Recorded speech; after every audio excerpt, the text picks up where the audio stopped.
छो मासा त तुझो चेहरो लथल आ को मसलो थियो आ छा? वासात बाघल मुझो चेहरो इन्हीं करे लथल आ जो तू लाकब जे अंदर आई जंहिंजे करे मुखे खामोश रहणो तो पए ऐं ज़हर जो ढुक तो पीअणो पए। माण्हुनि जा ताना था सहणा पवनि। ॿार हुजिया त मां हिननि खे टोटा चबाए छॾियां, हीअं जा तारा ॾेखारे छॾियां ना हिननि खे। बसि रुगो तुझे सिर जे करे मां चुप आं, ख़ामोश आं, अंदर ई अंदर सड़ंदो तो रहां। न त ॻाल्हि ॻरी थी वई आहे। थियो छा आहे? ज़ाहिर करे ॿुधा। इहो बहादुर खान आहे न, इन सागाई कुत्ता घुराया आहिनि, कुत्ता जिन जो असां मथो कूड़ायोसीं। या अथई अजू ऐं हाजन। छा कयो आहे उन्हनि? असांजे हारिन सां वञी ज़मीन ते विड़िया आहिनि ऐं उन्हनि खे ज़मीन तो बेदखल कयो अथनि। मासात बागुल रुगो मां तुझे सिर जे करे ख़ामोश आहियां, मता तुझे केस जे मथां को असर न पइजी वञे। इन्हे जो मतलब बहादुर खान पंहिंजी हरकतुनि खां नथो मुड़े। ठीकु आहे, तूं परेशान न थी। 2-3 ॾींहं आहिनि, अलाह कंदो त सूमर ताईं मुंहिंजी ज़मानत थी वेंदी। मां सिर्फ़ु ॿाहिरि निकिरां। मां हिन वक़्तु गुंगी बि आहियां त ॿोड़ी बि आहियां। बाक़ी हशर जेको मां हिननि सां कंदसि, जंहिं सुख पर जी घिटिन में इन हाजन ऐं अजू कीअं ॿुधण में न आई त मां बाघुल न आहियां। मासात बाघुल रुगो तूं इजाज़त ॾे। जेकॾहिं हिननि जे सिसिन में मां लापारो न विधो न त पोइ मुंहिंजो नालो माणिक न आहे। छो त मासात तोखे चङी तरह ख़बर आहे त माणिक नंगन ऐं दंगन जो मुहाफ़िज़ आहे। न मासा त न, बाक़ी 2-3 ॾींहं आहिनि, गुज़री वेंदा ऐं आज़ादी जो नओं सिज उभरंदो। पोइ मां हुननि सां हिसाब कंदसि त भले बहादुर खान खे बि ख़बर पवे। अमीरा, तूं त ॾिसे थी त मां हालात जे क़ैद में क़ैद आहियां। तोखे वक़्तु न ॾेई सघियो आहियां। जेके कोताहियूं हुजनि मूंखे माफ़ करे छॾिजां। सारंग, वो नंगई कहिड़ो जेको पंहिंजे वर जे एहसासनि जो ख्याल न रखी सघे।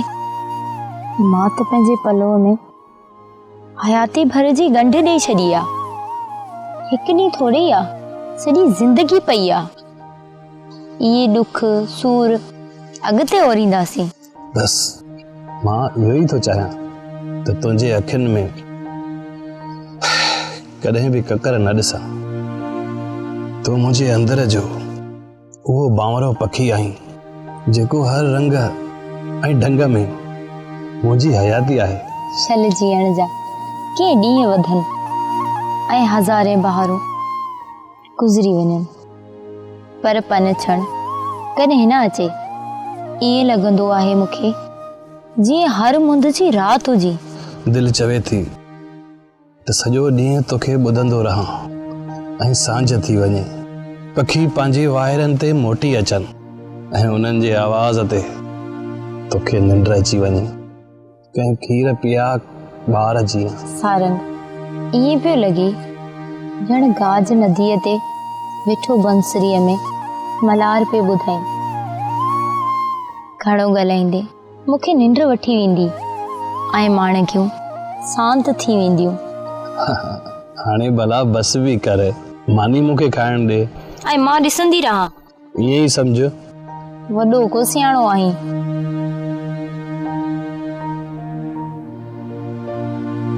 अचे तूं बि खा।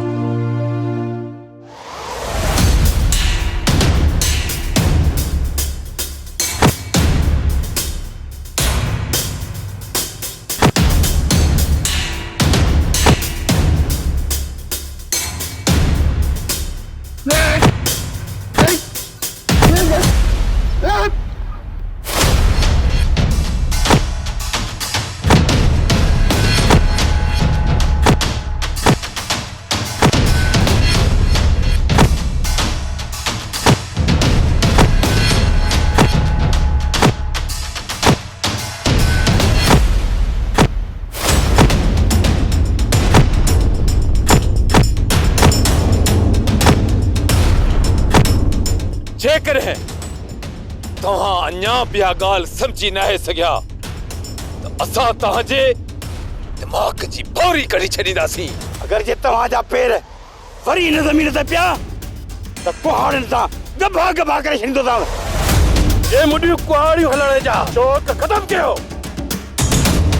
न त हिन बंदूक सां सीधो छली करे छॾींदोसांव। सारंग कंहिंमें एतिरो दम ई नाहे जो असांजे मथां सिधा फायर करे। फायर बि थींदा पर सिधा सीने में थींदा, छो त सारंग में दम भी आहे त जुरत भी। तव्हां हिननि ते अखि भी खणी ॾिसो, अखियुनि जो नूर न विझाए छॾियाव त सारंग नालो नाहे मुंहिंजो। सारंग वास्ते ॻाल्हाए, या ज़बान मूंखे पसंदि न आहे त पोइ छा कंदे? दबाए संभाल। तुझी इहा जुरत जो मुंहिंजे माण्हुनि जे मथां हथियार पियो सिधो करी, या त तूं हथियार हलाइण बि न सिखिया। बहादुर खान, सारंग ज़ुल्म जी आड़ाम में पची अहिड़ो ड्रामो थियल आहे जंहिंखे सिखिया जी का बि ज़रूरत न आहे। संभाल पंहिंजे हिननि नालाइकनि खे त ॿीहर साइण बागुल जी ज़मीन ते पेर न रखनि। लॻे थो त तूं मूंखे सुञाणी नथो, न त तोखां कुझु विसरे न सारंग। अॼु बि तुंहिंजो टंगू लसंदा। बहादुर खान, मां उन माण्हूअ खे कीअं थो विसारे सघां जेको मुंहिंजे लाइ बदिलो आहे। ऐं ॾिसजांइ, उन बदिले जी बाहि में तोखे सरणो पवंदो। लॻे थो त पीउ वांगुरु पुट खे बि मारणो पवंदो। भला बागुल तुंहिंजी माउ आहे छा जो हुन जी ज़मीन ते किरत पई अचे? हा, बागुल मुंहिंजी माउ आहे, हीअ ज़मीन मुंहिंजो नंग आहे। बसि हुन माउ जी इजाज़त जी देर आहे, पोइ सीनो तुंहिंजो हूंदो ऐं हथियार मुंहिंजो। मूंखे कंहिंखां इजाज़त वठण जी ज़रूरत न आहे। तूं बि मरण लाइ पंहिंजे पीउ वांगुरु तयारु थी वञ। वाह बाबा साईं वाह, वाह हैफ़ आहे तव्हां ते। बाबा साईं, जेको उसूल परस्त ऐं जवान हूंदो आहे न, वो कॾहिं बि ॻाढ़े बोड़ वारनि लोफरनि खां ग़रीब ऐं मिसकिननि खे नाहे माराईंदो। राजा, ज़बान संभाले ॻाल्हाए। मां हितां जो वॾेरो आहियां। बराबरि आहियो, पर जिन माण्हुनि ते तव्हां ज़ुल्म कयो आहे न, उहे सोट बाघुल जा हारी आहिनि ऐं सॼी ज़मीन बि उन जी आहे। तव्हां हरूभरू पंहिंजी दादागिरी करे उन ते नाग कब्ज़ो न कयो बाबा साईं, न कयो। न त ही सॼी दुनिया तव्हांजे ख़िलाफ़ हूंदी ऐं राजा बि हुननि सां गॾु हूंदो। राजा, इहो तूं सुठो नथो करीं। मुंहिंजे लाइ सुठो इहो ई आहे बाबा साईं त तव्हां हलिया वञो। अचो मूंसां।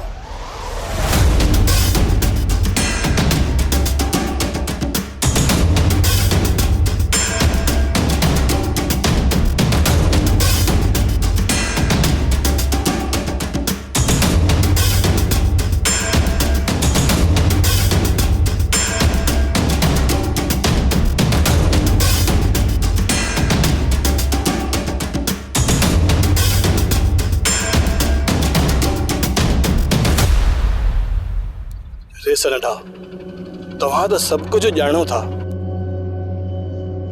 हाँ सारंग, मूंखे सभु ख़बर आहे। राजो, अञा कई अहिड़ियूं हक़ीक़तूं आहिनि जेकी तव्हांखे ॾेखारियां। इहा आहे मुंहिंजे बाबा रेस बहादुर खान जो निजी जेल, जिनमें मजदूर, हारी ऐं ग़रीब बंद आहिनि।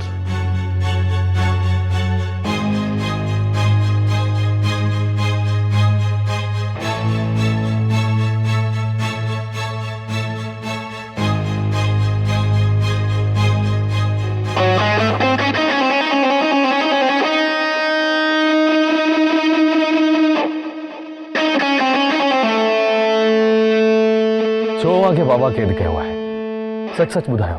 नंढा सरकार, रेस खां असां कुछ कर्ज वरतो जेको हज़ारनि मां लख थी वियो आहे ऐं असांखे ॾींहुं राति लोइणो थो पए।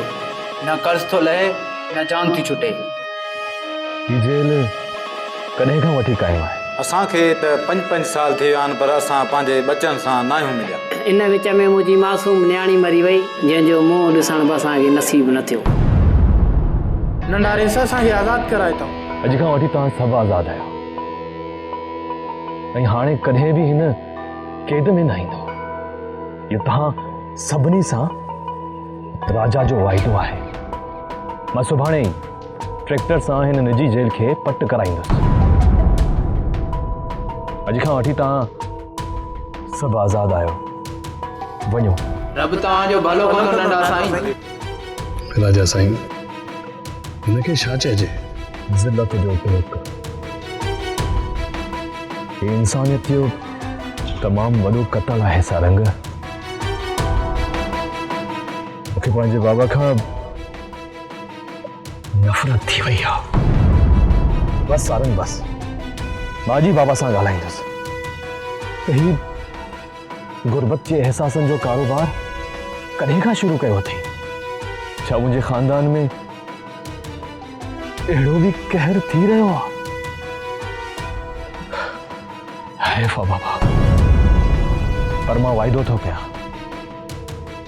हाणे ये कॾहिं बि न थींदो। रेस नंढा अञा चवनि था साईं बागुल ग़लति आहे। कहिड़ी ग़लती कई आहे हुन? साईं सुनो बि त कैद हुई ऐं उहो बि अज़ियत जो कैद। दिलावर ख़ान जो मौत बददुआनि जी बददौलत थियो आहे। नंढा रेस साईं बागुल अहिड़ी न हुई जो पंहिंजे रिश्तनि जो लतो आहे। साईं खे मजबूर कयो वियो। बस सर, वधीक मूंखे न ॿुधाए। मूं में सिहत जी हिम्मत न आहे तो हिननि सभिनी खे आज़ादु कर। ठीकु आहे रेस।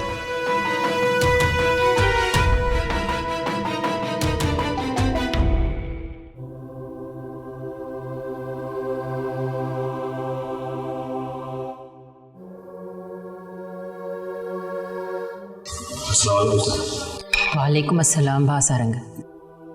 ॾे ख़बर छा थियो? साईं नंढी रेस बहादुर खान ऐं नंढे रेस राजा खान जे विच में जंग शुरू थी वई आहे। छो छो जंग शुरू थी आहे? साईं हिकु त तव्हांजे हारियुनि ते तशद्दुद, ॿियो त मां रेस राजा खान खे निजी जेल ते वठी वियोसि जिते हुननि कैदियुनि वॾेरे जे ख़िलाफ़ ॻाल्हायो। पोइ छा थियो? साईं राजा साईं सभिनी ग़रीब कैदियुनि खे आज़ादु करे छॾियो। इहो अथई रब जी देग ॾिस कीअं तपी आहे। आख़िर ईअं त थियणो हुयो, रब कीअं ॾमरजे। बहादुर खान, आख़िरकार तुंहिंजी धोखे जी दीवार पूरी बोरा बोर थी वई न। हिकु न्याणीअ जी आह जो उहो अंत आणे छॾियो जो तूं तर में कंहिंखे मुंहुं ॾेखारण जे लाइक़ बि न रही। अञा बि शुक्र कर बहादुर खान जो मुंहिंजी भेण अंदर आहे। न त मां तुंहिंजो उहो हशर कयां हा जो ये पूरी दुनिया ॾिसे हा। ईअं थो लॻे ॼण बहादुर खान जे असूलनि जो किताब पन्नो पन्नो थी फाटंदो थो वञे। कहिड़ी बहादुर खान जी तारीख़ लिखियल आहे? जेकॾहिं बहादुर खान जो कुझु लिखियल बियो आहे न त मज़लूम मिस्कीननि ग़रीब मासूम हारियुनि जी रत सां लिखियल आहे जंहिंजो सिलो अॼु उनखे मिली रहियो आहे। इहा हक़ीक़त आहे साईं। अञा मोह ऐं माणिक पंहिंजा ई हथ खोलिया ई न आहिनि जेकी साईं बागुल जी ज़मानत खां पोइ ई खुलंदा। पोइ उन्हनि माण्हुनि मां रड़ियूं ऐं कीकाट न निकिता त हेफ़ आहे असांजी ज़िंदगीअ ते। इहा ई त बेवसी आहे जो असांजा हथ बि बंदि आहिनि ज़बान बि बंदि न तेरे वॾेरे जे बंगले में कारो वाह न घुले हा। वरी बि बहादुर ख़ान जे पुट राजा साईं खे सलाम आहे जंहिं सच जो झंडो खयो। ना मीरा, ये बहादुर ख़ान जो पुट पर हिकु दिलेर माउ जो पुट आहे। साइण हिन हफ़्ते इंशाल्लाह अव्हांजी ज़मानत थी वेंदी। मूंखे पंहिंजी ज़मानत जो न, पर मूंखे उन्हनि ग़रीब ऐं अॿोझ माण्हुनि जो फ़िक्र आहे जेके बहादुर ख़ान जी आज़ाब मां गुज़री रहिया आहिनि। साइण जे हुकुम कयो त उन मथां बि ग़रीबनि ते थियल जबरी टार्चर जो केस दाख़िल कराए छॾियां। न जावेद साहब न, इहो मां पाण उन्हनि खां हिसाब किताब वठंदसि। एतिरी कमज़ोर बागुल किथे आहे जो हिकिड़ी नंढड़े माण्हूअ सां एॾी वॾी जंग जोटरे। बाक़ी हारियुनि जो हिसाब हुन सां थींदो। मासात बागुल इहो हिसाब इहो राजा करे, छो त हुन निजी जेल में कैदी पंहिंजे हथनि सां आज़ाद करे छॾिया। इहो मूंखे सारंग ॿुधायो। शुक्र अल्हम्दुलिल्लाह राजा खान जस लहणे। बेशक हू चाची अम्मा जो पुटु आहे जंहिंजी चादर जी बुलंदी असां खां बि वॾी आहे। सलाम आहे साइण बख्तावर खे जंहिंजी थञ मां राजा पलजी जवान थियो। साइण मूंखे इजाज़त ॾियो, मूंखे हाणे ऑफिस वञिणो आहे। ठीकु आहे जावेद साहब, तव्हांखे इजाज़त आहे।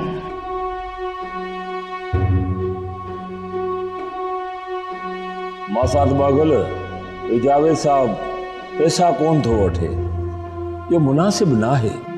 मासाता तूं सुभाणे चेक बुक खणी अचिजांइ, असां जावेद खे हिकु गाॾी गिफ्ट कंदासीं। हा मासात चेक बुक खणी ईंदुसि। ऐं हा, राजा खे मुंहिंजे तरफ़ां शुक्रियो अदा कजांइ ग़रीबनि जी आज़ादी ख़ातिर। ठीकु आहे मासात, पर हिकिड़ी इजाज़त घुरंदुसि।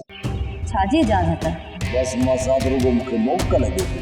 हिननि अजू ऐं हाजूअ जा हथ पेर न भञा त मुंहिंजो नालो माणिक न आहे। न माणिक न, हाणे कुझु नाहे करिणो, न त ज़मानत में ताख़ीर थी वेंदी। मां रुगो आज़ाद थी अचां त बि मां हुननि खे माज़ूर कंदसि जीअं कंहिं बि ग़रीब ऐं मज़ूर सां ज़ुल्म करे न सघनि। जेको मां बहितर सम्झो। भाई मासात मूंखे इजाज़त। ठीकु आहे मासात, तूं भले हल। हा, पर चेक बुक ज़रूरु खणी अचिजांइ। ठीकु आहे मासात, मां चेक बुक खणी ईंदुसि, पर पंहिंजो ख़्यालु रखिजांइ।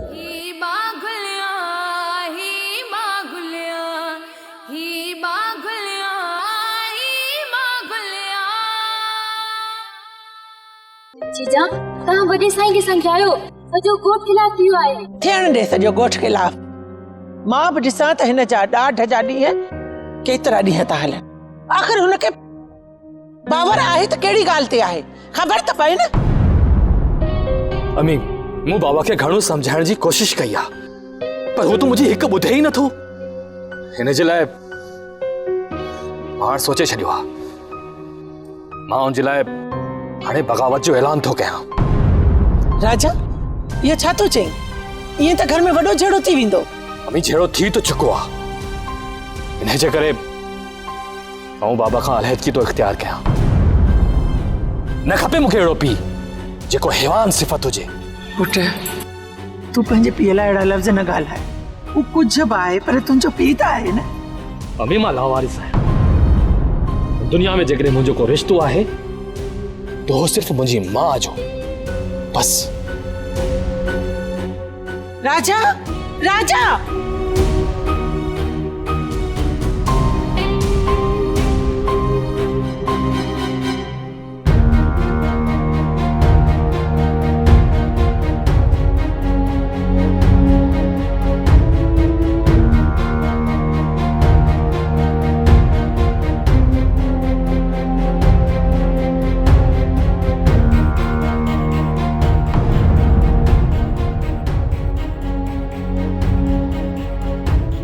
सभिनि ॻोठ वारनि खे मां ॿुधाइण थो चाहियां तो मुझी बागुल सा दुश्मनी आए।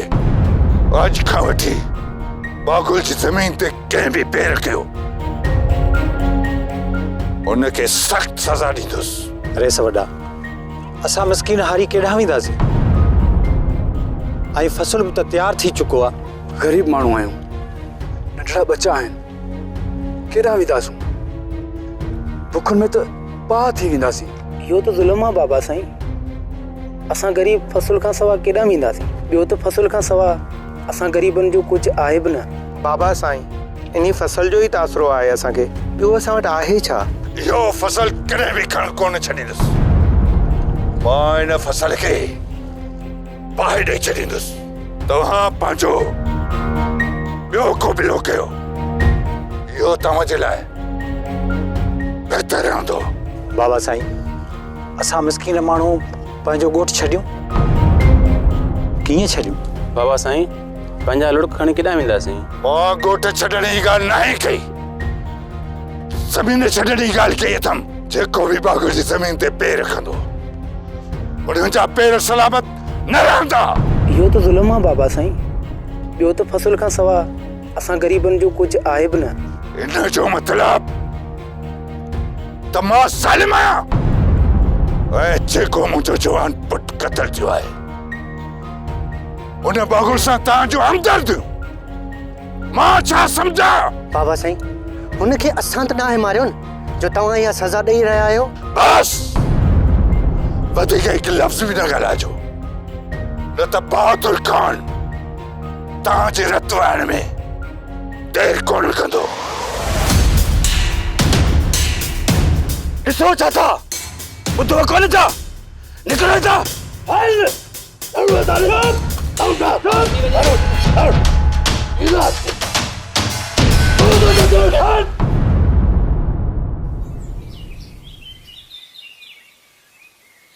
न सारंग न, पाण ज़मीनुनि ते कोन हलंदासीं।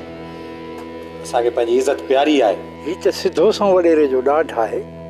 हिननि जा फसल पक्का बीठा आहिनि, उहे सड़ी वेंदा, भेलजी वेंदा। छो था ॾिजो पंहिंजो हक़ घुरण खां? असां सभु पाण में गॾु आहियूं। जे ईअं थियो न त पोइ इहो साहु बि न खणी सघंदो या ख़ुदकशी हूंदी। हू कहारी आहे सारंग, असीं पेट बि नथा पाले सघूं त वॾेरे सां मुहाॾो कीअं अटकाईंदासीं? ही सही थो चए सारंग। जेकॾहिं असां ज़मीनुनि ते वेंदासीं त मामिलो बिगड़ी वेंदो। उन्हनि वटि 4 लोफर ऐं हथियार आहिनि, छा कंदासीं उन्हनि खे? त पोइ अचो त हथनि में चूड़ियूं पाए छॾियूं। चवंदा आहिनि त हक़ घुरण ते माण्हू मरी वञे न त उहो बि शहीद आहे। इहा शहादत नाहे चाचा, इहो त सिधो सो मौत घुरणो आहे। मां तव्हां सां हर मोड़ ते गॾु आहियां। पहिरियां मुंहिंजो रत वहंदो, पोइ तव्हांजो। ख़ुदा खे मञो, हलो हली पंहिंजूं ज़मीनूं संभालियो, न त सुभाणे एतिरो पछताईंदव जो केर बि अव्हां खे साथ ॾियण लाइ न हूंदो। साह मुंहिंजे रब जो आहे, बहादुर ख़ान जो न। सभु गॾिजी आवाज़ उथारियो त डूंगर ॾरी पवंदा। तव्हां परेशान न थियो, घणो करे साइण बागुल जी ज़मानत थी वेंदी। रब करे त ज़मानत थिए, असां त हथ खणी दुआऊं था घुरूं। ही त असां आहियूं, पर साइण बागुल आज़ाद थींदी त पोइ ॾिसंदासीं त इहो बहादुर ख़ान हुनखे मुंहुं कीअं ॾींदो। हुनजी दिलि ते बिजली किरंदी, पोइ ख़बर नाहे त छा थिए। 2 ॾींहं तव्हां इंतज़ार कयो, घणो करे अॼु ताईं ज़मानत थी वेंदी। ड्रामा सीरियल बागुल तमाम एपिसोड ॾिसो हाणे HD क्वालिटी में। विजिट कयो असांजो YouTube channel Sindh TV HD drama.